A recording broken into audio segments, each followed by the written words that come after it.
त्या ठिकाणी आपल्याला आपलं फोटो किंवा नाव देखील उल्लेख नव्हतं. नाही, या सगळ्या गोष्टी चुकीच्या असतात. शेवटी महायुतीमध्ये समजा काम करायचं असेल, तसं बघायला गेलं तर मग मी आंबळनेरला सगळ्यांचे फोटो टाळू शकतो, इतर पक्षाचे. पण युती धर्म पाळणं ही माझी प्रथम जबाबदारी असते.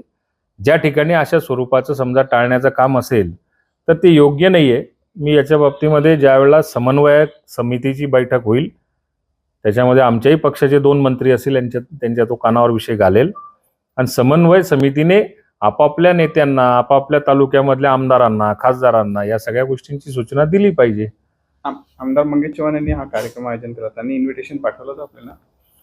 नाही, मला काही कुठलं इन्व्हिटेशन नव्हतं. त्यांनी तो शासकीय कार्यक्रम समजा जर का असेल तर तो तसा माझा हक्कभंगच आहे.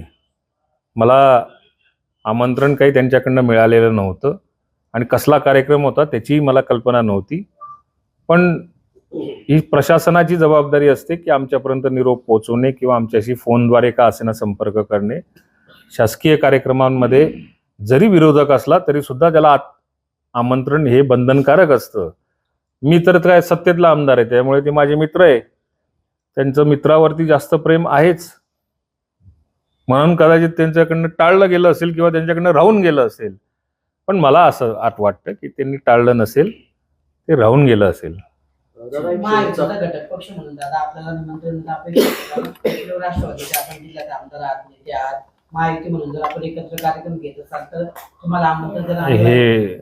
हे बघा, महायुतीचा घटक म्हणून त्यांचं मंगेश चव्हाण साहेब असतील किंवा भारतीय जनता पार्टीचं आमंत्रण मागच्या निवडणुका ज्या वेळेला झाल्या विधान परिषदेच्या, त्यांची आमंत्रणांची खैरात त्यांना मतं पाहिजे होती त्यावेळेला खूप होती. परंतु सार्वजनिक कार्यक्रम निवडणूक संपल्यानंतर जर का झाला तर कधी कधी विसर पडतो. आता तो राहिलेला विसर जो असेल तो समन्वय समिती समोर मांडला जाईल. पुढे लोकसभा येईल आणि आमची महायुती पुढे काम करेल, त्यावेळेला अजून आमंत्रण आम्हाला त्या निवडणुकीसाठी येतीलच. या आमंत्रणाच्या बाबतीमध्ये खरं तर प्रशासनाची चूक मला या ठिकाणी प्रामुख्याने सांगावीशी वाटते. आणि राजकीय नेत्यांचं काय असतं, आमंत्रण सत्ताधारी असो किंवा विरोधक असो, हे एकदा लोकप्रतिनिधी असला त्याला हे आमंत्रण द्यावंच लागतं. तो जाईल नाही जाईल, त्याला जमेल नाही जमेल हा नंतरचा भाग. पण सत्तेतला आमंत्रण द्यायचं आणि विरोधातल्या आमदारांना आमंत्रण द्यायचं नाही, हे काही लोकशाहीला शोभत नाही.